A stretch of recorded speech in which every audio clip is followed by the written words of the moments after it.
일리아스 13번째 이야기 시작하겠습니다. 방벽이 돌파당하고 헥토르와 트로이군이 함선들을 향해 나아갈 때 제우스는 어떤 신도 감히 트로이인들이나 그리스인들을 돕지 못할 것이라 생각하고 트로이에서 고개를 돌려 다른 곳으로 눈을 돌렸습니다.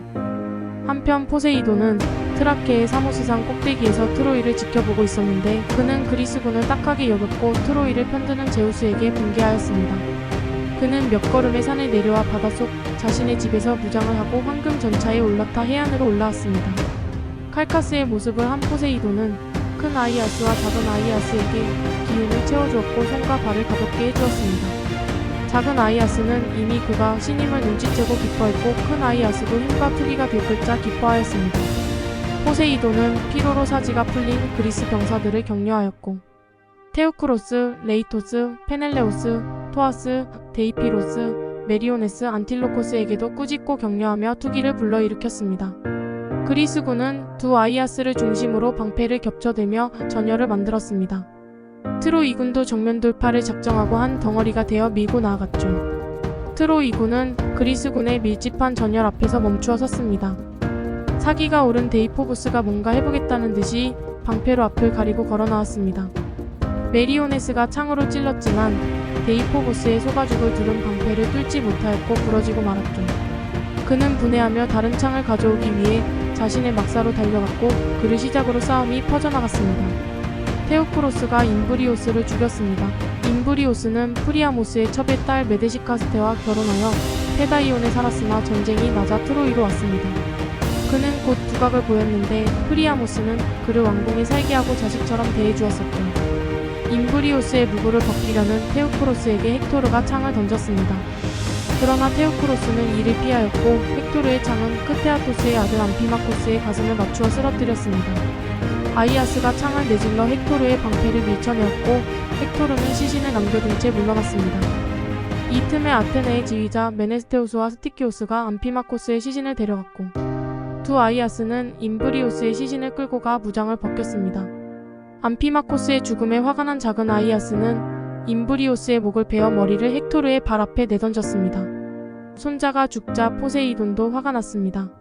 함선들과 막사로 달려가 그리스군을 격려하고 분기시켰죠. 토아스의 모습을 한 포세이돈은 이도메네우스를 만나 꾸짖고 격려하였습니다. 이도메네우스는 부상당한 동료를 의사에게 당부하고 막사로 돌아오는 길이었죠. 그는 막사에서 창 두 자루를 챙겨 나왔고 역시 창을 가지러 온 메리오네스와 만나 같이 싸움터로 들어섰습니다. 두 사람은 전장의 중앙 쪽은 두 아이아스와 테오크로스가 있어 헥토르를 충분히 막아낼 것으로 생각하고 왼쪽으로 향했습니다. 이도메네우스가 오트리오네우스를 창으로 죽였습니다. 그는 카베소스에서 전쟁 소식을 듣고 트로이로 왔는데 카산드라를 보고 반하여 구원하였습니다. 구원 선물을 바치지 않는 대신 그리스군을 몰아내겠다고 하였고 프리아모스도 그리하면 딸을 내어주겠다고 약속하였었죠. 피타르코스의 아들 아시오스가 오트리오네우스의 시신을 찍혀내려 전차에서 내려나섰으나 이도메네우스는 창으로 찔러 그마저 쓰러뜨렸습니다. 안틸로코스는 아시오스의 마부를 처치하고 그의 말을 끌고 갔죠.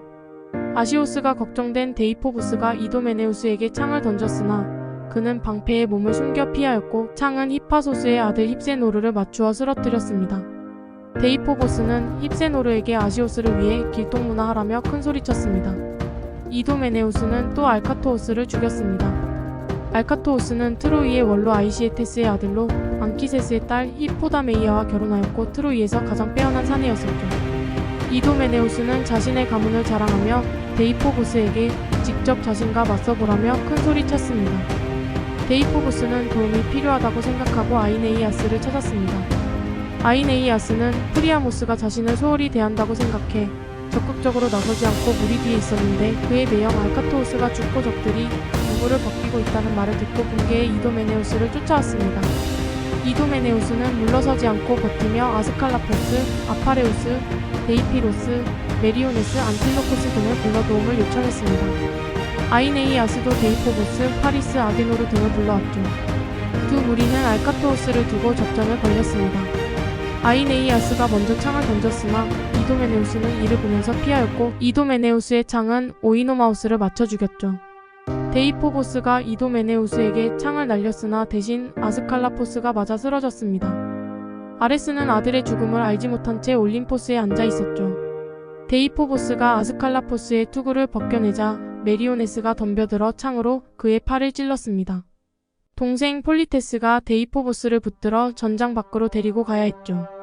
아이네이아스가 아파레우스를 죽이고 안틸로코스는 토오스를 죽였습니다. 트로이 병사들이 토오스의 무장을 벗기는 안틸로코스를 에워싸고 창을 질러대었으나 상처를 내지는 못하였습니다. 포세이돈이 지켜주었기 때문이죠. 프리기아에서 온 아다마스는 헤카베의 오라비인 아시오스의 아들로 그 역시 안틸로코스를 창으로 찔렀으나 포세이돈이 힘을 꺼버놓아 창은 안틸로코스의 방패에 박힌 채 멈추었습니다. 되돌아가려는 아다마스를 메리오네스가 따라붙어 창으로 찔러 죽였죠. 한편 헬레노스는 데이피로스를 칼로 찔러 죽였습니다. 이것을 본 메넬라우스가 창을 들고 나섰습니다. 헬레노스는 활로, 메넬라우스는 창을 던져 서로를 공격했습니다. 헬레노스의 화살은 메넬라우스의 가슴바지를 맞췄으나 튕겨나갔고 메넬라우스의 창은 헬레노스의 손을 꿰뚫었죠. 헬레노스는 후퇴할 수밖에 없었습니다. 그러자 페이산드로스가 나서서 메넬라우스에게 창을 던졌습니다. 그의 창은 방패에 막혔고 창은 부러졌죠. 페이산드로스는 도끼를 쥐고 달려들었고 메넬라우스는 칼로 맞섰습니다. 그는 결국 이마를 맞고 메넬라우스의 발 아래 쓰러졌죠. 메넬라우스는 트로이인이 자신의 아내와 재산을 약탈한 것으로 시작된 전쟁에 왜 제우스가 트로이인들을 감싸줬는지 모르겠다고 하소연하면서 전투를 이어갔습니다. 먼 파플라고니아에서 필라이메네스 왕을 따라 참전한 그의 아들 하르팔리온이 뛰쳐나와 메넬라우스를 공격하였으나 소용없었고 되돌아가려는 것을 메리오네스가 화살을 날려 죽였습니다. 파플라고니아인들이 급히 하르팔리온의 시신을 수습하였고 필라이메네스 왕은 탄식하며 아들을 트로이성으로 옮겼죠. 이번에는 하르팔리온과 친교가 있었던 파리스가 경로하여 화살을 날렸습니다. 코린토스에서 온 에우케노르가 화살에 맞아 죽었죠. 그의 아버지 폴리이도스는 유명한 예언가로 아들이 고통스러운 질병을 앓다가 집에서 죽거나 전쟁에서 트로이인에게 죽을 것이다라고 수차례 알려주었으나 아들은 죽음의 운명을 알면서도 참전하였습니다. 한편 헥토르는 왼쪽 편의 전투에 대해서는 모르고 있었는데 작은 아이아스와 프로테실라우스의 배들이 끌어올려진 곳에서 헥토르를 저지하고 배를 지키기 위해 그리스 장수들이 몰려들어 격렬한 싸움이 벌어지고 있었죠. 그 면면을 보면 메네스테우스가 그를 따르는 페이다스와 스티키오스, 비오스를 데리고 아테네인들을 이끌었고 메게스와 암피온, 드라키오스는 에페이오스인들을, 메돈, 포다르케스는 푸티아인들을 이끌었습니다. 그리고 두 아이아스가 있었죠. 로크리스인들의 지휘자 작은 아이아스는 큰 아이아스 곁에 붙어 따라다녔습니다. 큰 아이아스에게는 훌륭한 군사들이 전우가 되어 그를 따르고 있었으나 작은 아이아스에게는 로크리스인들이 따라다니지 못했는데 로크리스인들은 투구, 창, 방패가 없었고 활과 투석구만으로 트로이로와 근접전을 할 수 없었기 때문이었습니다. 여러 장수들이 앞에서 맞싸우고 뒤에서는 활을 쏘아대니 트로이인들의 전의가 점차 사라져갔죠. 폴리다마스가 지금 트로이군은 곳곳에 흩어져 소수가 다수를 맞아 싸움을 벌이고 있다며 흩어진 군사들을 모으고 빼어난 장수들을 이곳으로 불러오는 것이 좋겠다고 말했습니다. 헥토르가 진영을 돌아다니며 고함을 내질러 전사들을 불러모았고 폴리다마스에게 보냈습니다. 헥토르가 장수들을 찾아 왼쪽 편의 싸움터에 와보니 파리스만 남아 싸우고 있고 다른 장수들은 보이지 않았습니다. 그는 파리스를 심하게 나무라며 데이포보스, 헬레노스, 아시오스, 아다마스, 오트리오네우스 등이 어디 있냐고 물었습니다. 파리스는 데이포보스, 헬레노스는 부상으로 퇴각했고 헥토르가 찾는 전우들은 이미 목숨을 잃었다며 이제부터는 형 헥토르의 지휘에 따르겠다고 하였습니다. 두 사람은 케브리오네스, 폴리다마스, 팔케스, 오르타이오스, 폴리페테스와 팔미스 그리고 아스카니아에서 온 히포티온의 아들들이 아스카니오스와 모리스를 데리고 격렬하게 전투가 벌어지는 곳으로 향했습니다. 헥토르가 앞장서 트로이군을 이끌었고 아이아스를 앞세운 그리스군도 함성을 지르며 맞섰습니다.